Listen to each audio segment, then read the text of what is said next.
की, भारत माता की, भारत माता की।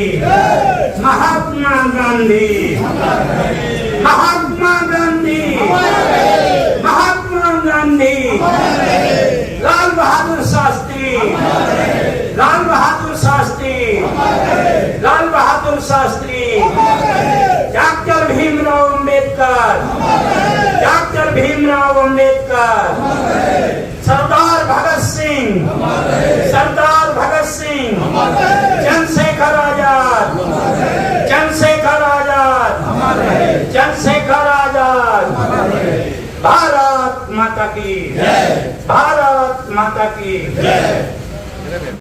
आज पूरा देश भारत के दो वीर महान सपूतों का जन्मदिन मना रहा है। भारत के दो लाल का जन्मदिन है और आज हम सब लोग उन्हें अपने श्रद्धा सुमन अर्पित करने के लिए यहाँ एकत्रित हुए हैं। हम लोगों का बहुत बड़ी सौभाग्य की बात है कि हम लोग ऐसी महान विभूतियों को आज नमन कर रहे हैं कि जिन्होंने हमारे देश के लिए इतना काम किया और जहां आज हम आज़ादी की जो सांस ले रहे हैं वो सिर्फ उनके कारण है। आज महात्मा गांधी का जन्मदिन है। महात्मा गांधी जी के बारे में सभी लोग जानते हैं कि सत्य, अहिंसा और समानता, जैसे आदरणीय हमारे गुरु जी ने बोला कि सत्य और अहिंसा के मार्ग पर बहुत ही कम लोग चल पाते हैं। चलना बहुत कठिन है। सोचते बहुत लोग हैं कि सत्य और अहिंसा के मार्ग पर चल जाएंगे, लेकिन राजनीतिक, सामाजिक परिस्थितियां और राजनीतिक जीवन और सामाजिक जीवन में ऐसा कर पाना बहुत कम लोगों के देश में होता है। यही करने की बात है।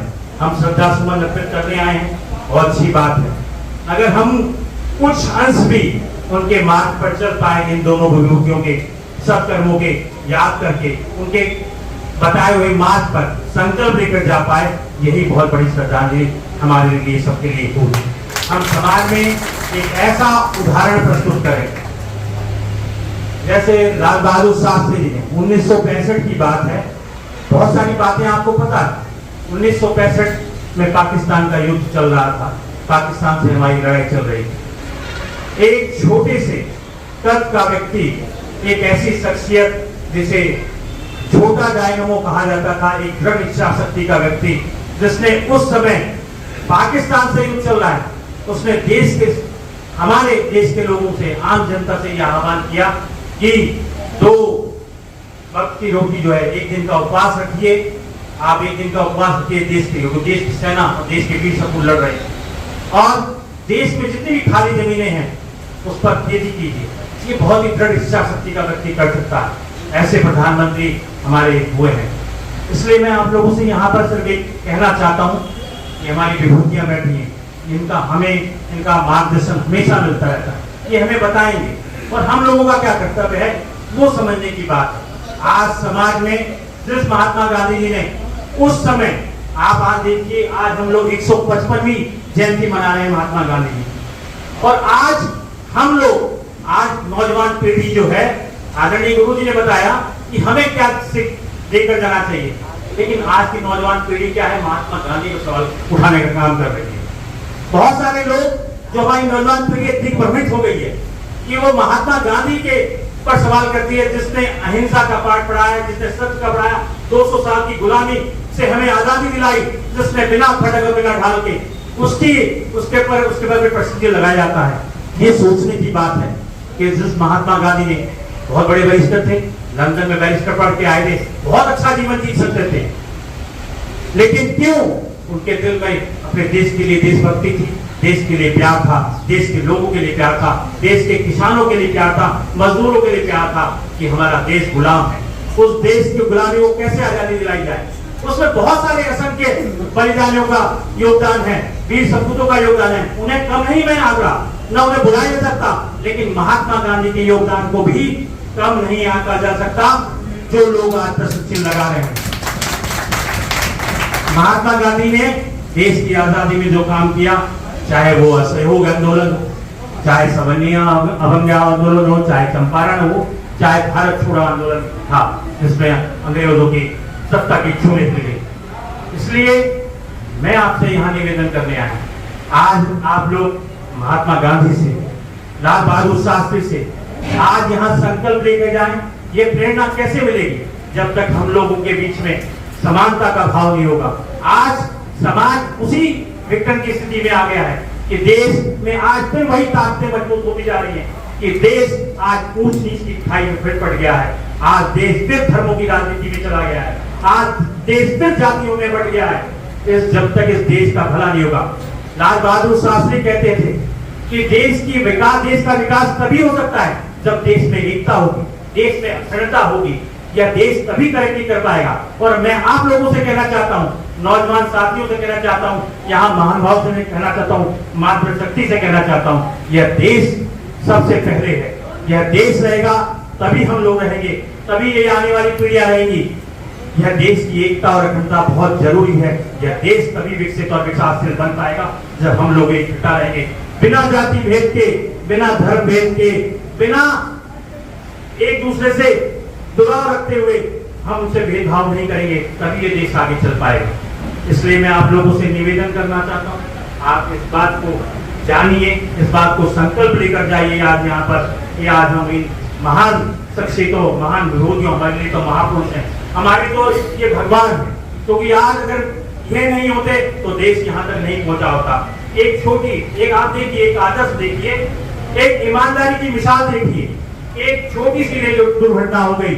आज आप देख लीजिए यहाँ पे राजनीतिक मंचों पर या जो सत्ता में बहुत बड़े बड़े लोग बैठे हैं, एक छोटी सी रेल दुर्घटना हुई जिसमें इनका कोई दोष नहीं था, इन्होंने इस्तीफा देने का काम किया। आज किसी भी राजनीतिक दल से कह लीजिए, बहुत बड़ी बड़ी घटनाएं हो रही है देश में, लेकिन कोई भी सत्ता का मुंह नहीं छूना चाहता। तो यह दृढ़ इच्छाशक्ति कैसे पैदा होगी जब तक समाज नहीं बनेगा, समाज में आदर्श पैदा नहीं होंगे, समाज में ईमानदारी पैदा नहीं होगी, समाज में दृढ़ इच्छाशक्ति पैदा नहीं होगी कुछ करने की, समाज में समानता पैदा नहीं होगी, तब तक हम इस काम को कर नहीं पाएंगे जो महात्मा गांधी जी ने किया, जो लाल बहादुर शास्त्री ने किया। आज हम लोग यह संकल्प लेके जाएं, इन महान विभूतियों का, इन गुरुजनों का अपना संकल्प लेकर जाएं, इनका मार्गदर्शन में नौजवान साथी हैं और ये आने वाली पीढ़ियां हैं कि समानता का भाव है, छुआछूत दूर होनी चाहिए। यहाँ पर देश में महिलाओं का सम्मान होना चाहिए, नौजवानों का सम्मान होना चाहिए, यह देश एक रहना चाहिए और देश की एकता एक रहना चाहिए। यह देश विकासशील बने, यह देश विकसित बने, हम लोग यही संकल्पना करके यहाँ जाएं। बहुत बहुत धन्यवाद, बहुत बहुत आभार। भारत छोड़ो आंदोलन में जब मंत्र दिया गांधी जी ने करो और मरो का, तो लाल बहादुर शास्त्री ने नारा दिया मरो नहीं मारो। ब्रिटिश गवर्नमेंट के लोगों को मारो का नारा। जितने बहादुर थे, जिनका व्यक्तित्व निश्चल, ईमानदार, नैतिकता पूर्ण था। महात्मा गांधी ने कहा कि मेरा जीवन ही मेरा संदेश है। जो सादगी थी, जो ईमानदारी थी, जो सत्य था, जो उनके अंदर निष्ठा थी, जो सत्याग्रह के द्वारा, अहिंसा के द्वारा विश्व के सबसे बड़े साम्राज्य को जिसने हिला दिया और बिना अस्त्र के सत्याग्रह के कारण हम अगर यहाँ उनका जन्मदिन मना रहे हैं, लाल बहादुर शास्त्री जी का जन्मदिन मना रहे हैं, तो हम कोई बड़ा काम नहीं कर रहे हैं। हमारा एक कर्तव्य है, हम इस देश के नागरिक हैं। हमें इस देश को आजाद कराने के लिए जिन महापुरुषों ने अपने जीवन का बलिदान दिया है, उनका जन्म और उनके त्याग को, महान आत्माओं की शहादत को, जिन लोगों ने फांसी के फंदे पर लटक गए, सबका जन्मदिन मनाना है। हमें उन महान पुरुषों का भी जन्मदिन मनाना है, जैसे ज्योतिराव फूले हैं, सावित्रीबाई हो, जिन्होंने शिक्षा के क्षेत्र में काम किया। हमें राजा राम मोहन राय और जितने यहाँ महापुरुष हैं, डॉक्टर भीमराव अम्बेडकर जैसे लोग, जिन्होंने दिशा और दशा बदलने का इस देश का काम किया, सबका जन्मदिन मनाएं। लेकिन हमारा जो आधार है वो नैतिक होना चाहिए, सत्य और ईमानदारी से परिपूर्ण होना चाहिए।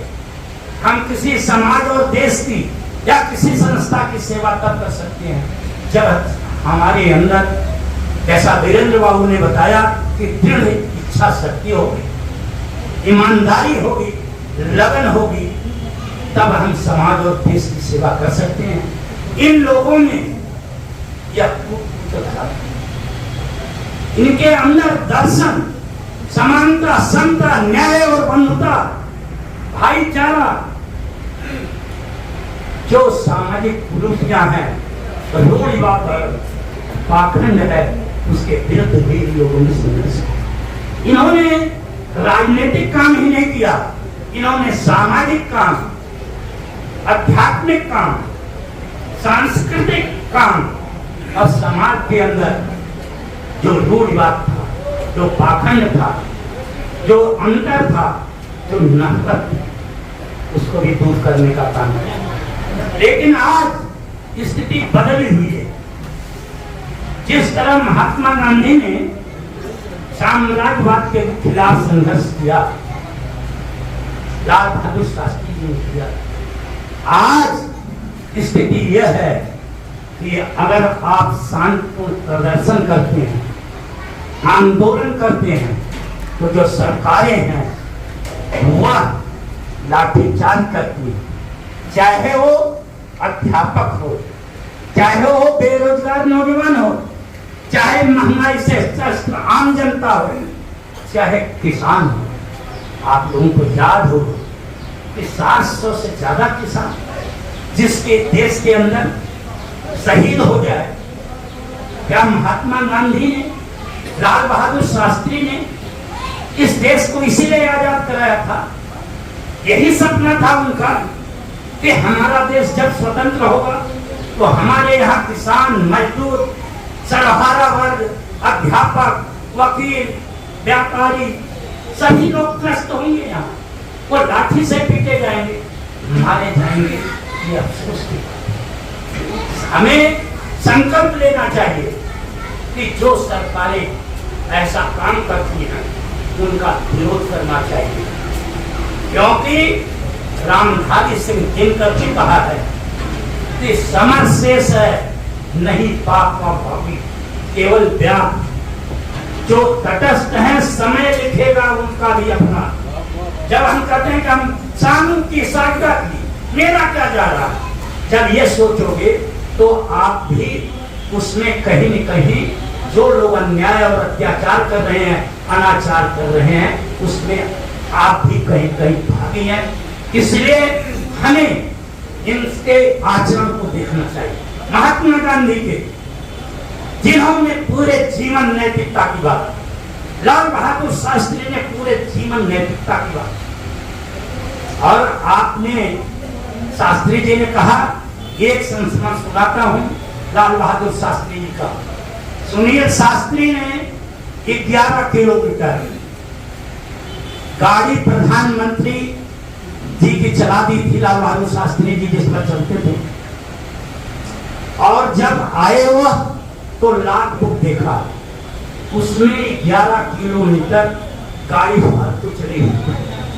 उन्होंने ललिता शास्त्री जी को, अपनी धर्म पत्नी को बुलाया और कहा कि यह गाड़ी भारत सरकार की गाड़ी है, यह गाड़ी आपकी गाड़ी नहीं है, इसका 36 पैसा प्रति किलोमीटर के हिसाब से पैसा जमा करवा दोगे खजाने में, तब हम इस गाड़ी का प्रयोग करेंगे। इतने बड़े लोग, और आज एक छोटा सा किसी भी डिपार्टमेंट का जिसको गाड़ी मिली हुई है, वो सब्जी खरीदने बाजार में उसी गाड़ी से जाता है। इतना अंतर हो गया। आजादी के 77 वर्ष बाद भी हम आज सामाजिक, राजनीतिक, आर्थिक, हर तरह से, चाहे आप जो विकास देख रहे हो, 210 लाख करोड़ कर्जा है, और शिक्षा की बात जो हमारे प्रोफेसर साहब ने की है, भारत का प्रसन्नता रिपोर्ट में जिसमें शिक्षा भी आती है, खुशहाली भी आती है, पोषण भी आता है, 143 देशों में 136वां स्थान है हमारा। हम इतने नीचे हैं और हम हमेशा ये कहते हैं हम विश्व गुरु हो जाएंगे, तीसरे नंबर की अर्थव्यवस्था हो जाएंगे, और ये बताते नहीं कि प्रति व्यक्ति आय इस देश में कितनी। क्या महात्मा गांधी ने यही बताया था? महात्मा गांधी ने तो सामाजिक, राजनीतिक, आर्थिक, आध्यात्मिक हर क्षेत्र में काम किया। आज 70 करोड़ लोगों पर कुल पूंजी 3% है, जो 22 आदमी इस देश में है उनके बराबर। कहाँ हम खड़े हैं? कुछ लोग अगर बहुत बड़े अमीर हो जाएंगे और 5वीं अर्थव्यवस्था बन गए, तीसरी बन जाएगी, उससे महात्मा गांधी के और लाल बहादुर शास्त्री का सपना साकार नहीं होगा। सपना तब साकार होगा जब समाज का अंतिम व्यक्ति जो अंतिम पायदान पर है, उसके जीवन में प्रकाश की किरण पहुंचेगी, तब वो सपना पूरा होगा।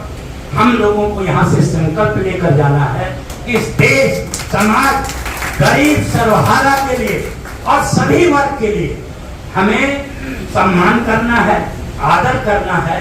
नफरत, असहिष्णुता, ईर्ष्या, अहंकारिता ताकतें, वर्चस्ववादी ताकतें अहंकार में डूबी हुई, पूरे देश को अपने हाथ में राजतंत्र की तरह व्यवहार करती हैं। हमें सद्भाव, भाईचारा, प्रेम, न्याय और बंधुत्व के साथ सबसे मिलकर काम करके अपने को मजबूत करना है। हम ये न समझे कि हमारी ताकत कम है, जितनी हमारी ताकत है पूरी ताकत से हम समाज के अंदर समानता, समता पैदा करेंगे। आप लोगों का बहुत बहुत धन्यवाद करता हूँ। आप लोगों ने हमारी बात सुनी, बहुत बहुत अभिनंदन। और अभी बस कुछ समय में कार्यक्रम समाप्त होगा और भोजन की व्यवस्था है। आप लोग बिना प्रसाद लिए नहीं जाएंगे। बस जितना धैर्य आपने रखा है, मैं आप लोगों का अभिनंदन करता हूँ। और गांधी जी हमेशा से मेरे प्रेरणा स्रोत भी रहे। उसके बारे में जब सोचता हूँ कि वो इतने बड़े सबके दिलों में कैसे बसे। उस समय व्हाट्सएप नहीं था, मीडिया नहीं था, कैसे लोग उनके पीछे आते गए, और उनके गुण में से अगर एक आध गुण हमारे अंदर आ जाए तो मेरे ख्याल से जीवन सफल हो जाए। जितने संवेदनशील वो थे, जब देखा कि एक लेडी जो साड़ी पहने है उसी को आदत हो रही है, और तब उन्होंने सोचा कि आज से मैं कम से कम कपड़े पहनूंगा। ये संवेदनशीलता, आज हम मॉल में जाते हैं, खाते पीते हैं, हम मस्ती करते हैं, 1000 रुपए का खाना खाकर वापस आते हैं, और बाहर कोई भूखा होता है, उसको हम शायद वो 2 रुपए भी देना नहीं चाहते। तो वो संवेदनशीलता, उसका एक अंश हमारे अंदर आ जाए तो जीवन में कुछ ऊपर उठ जाए। उनकी सच्चाई, जब वो खुद अपने बारे में लिखते हैं, अपनी कोई कमी छुपाती नहीं। वो ये भी लिखते हैं कि मैंने चोरी करी, वो ये भी लिखते हैं कि जब मेरे पिताजी बहुत बीमार थे, उस रात मैं अपनी पत्नी के पास जाना चाहता था, और तब जब मैं कमरे में पत्नी के साथ था तो चाचा ने दरवाजे खटखटाया और ये बताया कि पिताजी अब नहीं है। उसका मुझे बहुत दुख हुआ, बहुत पश्चाताप हुआ। ऐसा वो खुद लिखते हैं। हम अपने बारे में अपनी कमियां कितना बता पाते हैं? जो भी हम उनके बारे में नेगेटिव जानते हैं, वो खुद उन्होंने ही लिखा है, उन्होंने से लिखा है। बाकी जो नेगेटिव है वो अधिकतर झूठ है, अधिकतर बातें ऐसी हैं जिसमें कहीं ना कहीं सच्चाई नहीं है।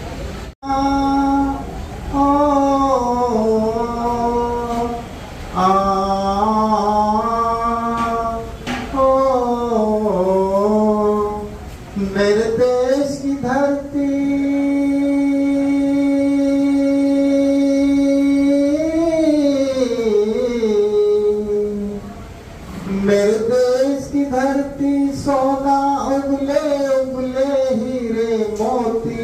मेरे देश की धरती, मेरे देश की धरती, मेरे देश की धरती, सोना उगले उगले हीरे मोती, मेरे देश की धरती।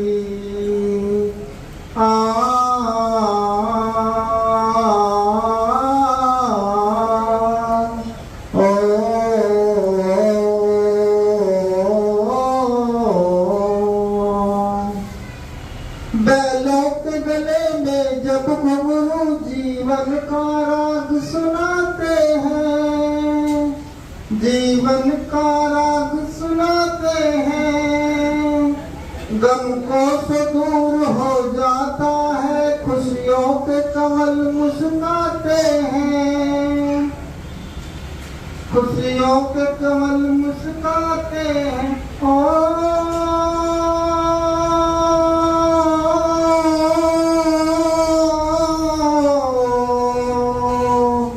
सुन के रहट की आवाज़ें, सुन के रहट की आवाज़ें, यूं लगे कहीं सहनाई बजे, यूं लगे कहीं सहनाई बजे।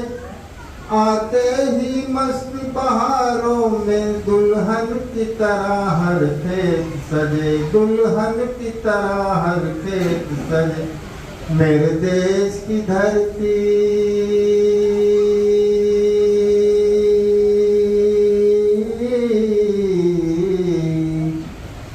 मेरे देश की धरती, सोना उगले उगले हीरे मोती, मेरे देश की धरती, मेरे देश की धरती। जब चलते हैं इस धरती पे हल ममता अंगड़ाइयाँ लेती हैं, जो ना पूजे इस माटी को, जो जीवन का सुख देती है।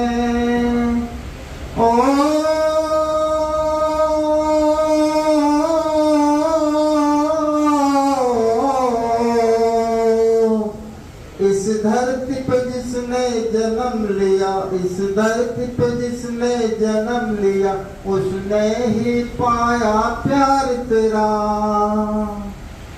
यहाँ अपना पराया कोई नहीं,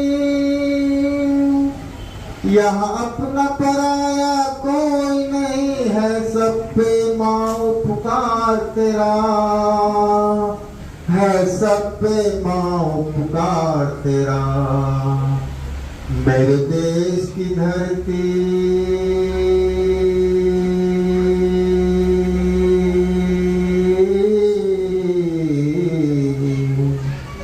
मेरे देश की धरती, सोना उगले उगले हीरे मोती, मेरे देश की धरती, मेरे देश की धरती। ये बाग है गौतम नानक का, खिलते हैं अमन के फूल यहाँ। गांधी सुभाष,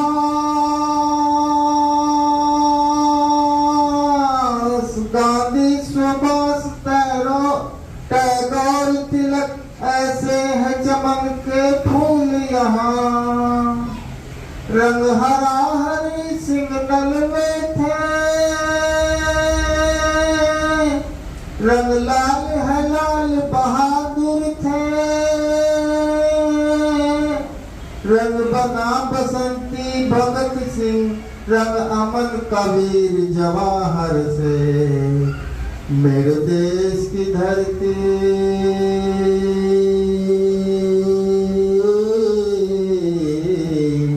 मेरे देश की धरती, सोना उगले उगले हीरे मोती, मेरे देश की धरती। धन्यवाद। नमस्कार, प्रणाम। मैं खुशबू तिवारी आप सभी के बीच रूबरू हूँ GNA न्यूज चैनल के माध्यम से।